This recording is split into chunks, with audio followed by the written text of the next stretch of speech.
بسم اللہ الرحمن الرحیم۔ روزانہ واقعات سننے کے لیے اس چینل کو سبسکرائب کریں۔ حضور صلی اللہ علیہ وآلہ وسلم مسجد نبوی میں تشریف فرما تھے۔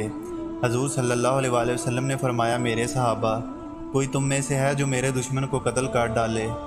دشمن کون ہے؟ دشمن کا نام ابو رافع ہے، جو چوکوں چراہوں گلیوں اور بستیوں میں گویا ہر جگہ نبی صلی اللہ علیہ وآلہ وسلم کو گالیاں دیتا ہے۔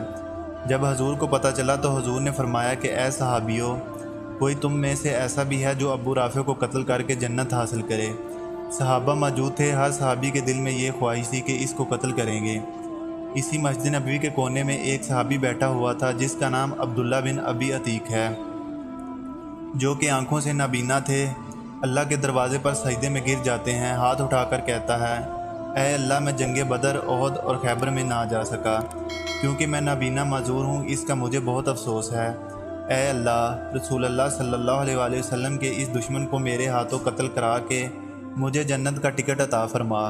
اس صحابی کی یہ دعا قبول ہوتی ہے۔ حضرت عبداللہ بن ابی عتیق مسجد سے باہر آئے اور گھر چلے گئے۔ گھر آ کر ایک خنجر لیا اور اپنی قمیض میں چھپا لیا اور ابو رافع کے محل کی تلاش میں نکلا۔ 1 میل باہر اس کے محل کے دروازے پر پہنچ گیا۔ دروازے پر دربان کھڑا تھا۔ اس سے پوچھا کہ ابو رافع کب آئے گا، میں اس سے ملنا چاہتا ہوں۔ دربان نے دیکھا یہ آنکھ سے نابینا ہے، کوئی سوالی ہوگا۔ اس دربان نے دروازہ کھول دیا۔ چنانچہ عبداللہ بن ابی عتیق اندر تشریف لے آئے اور ایک کونے میں بیٹھ گئے۔ شام ہو چکی تھی، اب تک سردار نہیں آیا تھا۔ عبداللہ بن ابی عتیق نے دربار کے کسی شخص سے پوچھا کہ سردار کب آئے گا؟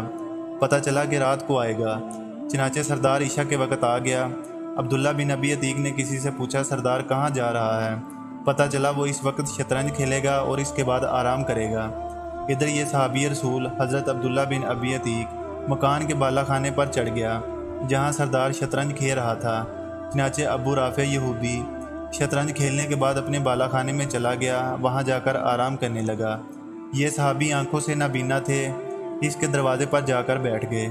کسی نے کہا یہ سوالی ہے، شاید یہ مانگنے والا ہے، اسی وجہ سے کسی نے کوئی توجہ نہ دی۔ آدھی رات ہو چکی تھی، اندھیرا چھا چکا تھا، دربار کے سارے لوگ سو چکے تھے۔ اس صحابی رسول عبداللہ بن ابی عتیق نے اندازہ لگایا کہ سردار کہاں سوتا ہے۔ جس کمرے میں سردار سوتا تھا اس کمرے کے ایک کونے میں جا کر بیٹھ گیا۔ تھوڑی دیر بعد جب خراٹوں کی آواز آئی تو اس صحابی رسول نے خنجر کو قمیض کے نیچے سے نکالا۔ جہاں سے خراٹوں کی آواز آ رہی تھی بسم اللہ پڑھا اور خنجر اس کے سینے میں پیوست کر دیا۔ یہودی ابو رافع کی ایک چیخ نکلی تو دوسرا وار کیا، پھر تیسرا وار کیا۔ خون بہتا ہوا اس کے قریب آ گیا۔ اس نے سوچا کہ اب یہ مر چکا ہے، اس لیے خون بہہ رہا ہے۔ اس کو قتل کرنے کے بعد عبداللہ بن ابی عتیق بالا خانے سے باہر آیا اور دیوار کے اوپر چڑھ کر بیٹھ گیا۔ دل میں خیال کیا کہ شاید نبی کا دشمن زندہ ہو اور میں زندہ بچ گیا تو مجھے جنت نہیں ملے گی۔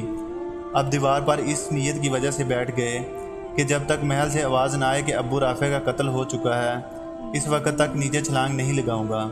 آدھی رات کا وقت ہے۔ ایک آدمی نے تہجد کے وقت اعلان کیا، اے لوگو، ہمارے سردار ابی رافع قتل ہو چکا ہے۔ جب عبداللہ بن ابی عتیق نے یہ خبر سنی تو اسی وقت چھلانگ لگا دی، جس وجہ سے ان کا پاؤں ٹوٹ گیا تھا۔ لیکن ٹوٹی ہوئی ٹانگ کے ساتھ یہ صحابی رسول مدینہ کی طرف آہستہ آہستہ چلتا ہوا فجر کی اذان کے قریب مسجد نبوی میں پہنچ گیا اور وضو وغیرہ کر کے اسی جگہ بیٹھ کے جس جگہ گزشتہ کل اللہ سے دعا مانگی تھی اور اللہ کا شکر ادا کیا اور 2 نفل شکرانے کی ادا کیے۔ اللہ نے نبی کے دشمن کو میرے ہاتھوں قتل کرایا۔ صحابی رسول نے نماز جماعت کے ساتھ پڑھی۔ نماز کے بعد رسول اللہ بیٹھے ہیں۔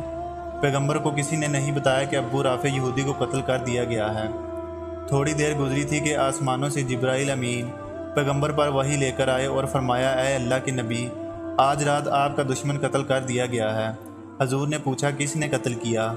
بتایا کہ وہ کونے میں جو نابینا صحابی عبداللہ بن ابی عتیق بیٹھے ہیں، اس نے دشمن کو قتل کر کے جنت حاصل کر لی ہے۔ حضور نے لوگوں کو مخاطب ہو کر فرمایا کہ اے لوگو، عبداللہ بن ابی عتیق پر جنت واجب ہو چکی ہے۔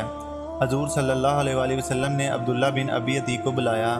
جب عبداللہ آ گئے تو حضور نے پوچھا، اے عبداللہ، تو نے قتل کیا ہے؟ فرمایا، اے اللہ کے نبی، میری دعا قبول ہوئی ہے۔ فرمایا، یا رسول اللہ، میری ٹانگ ٹوٹ گئی ہے۔ حضور نے فرمایا، ٹانگ قریب کرو۔ حضور نے اپنا لعاب نبوت عبداللہ بن ابی عتیق کی ٹانگ پر لگا دیا اور ٹانگ بالکل صحیح ہو گئی۔ عبداللہ بن ابی عتیق کہتے ہیں کہ جب میری ٹانگ پر نبی کا لعاب لگا تو ٹانگ ایسی ہو گئی جیسے کبھی ٹوٹی ہی نہیں تھی۔ سبحان اللہ۔ بے شک جو انسان نیکی کا کام اخلاص سے کرتا ہے تو اللہ کی مدد بھی اس کے ساتھ ہوتی ہے۔ جیسا کہ اس واقعے سے بھی ہمیں یہی سبق ملتا ہے۔ اللہ تعالیٰ بھی ہمیں دین کی سمجھ عطا فرمائے، آمین۔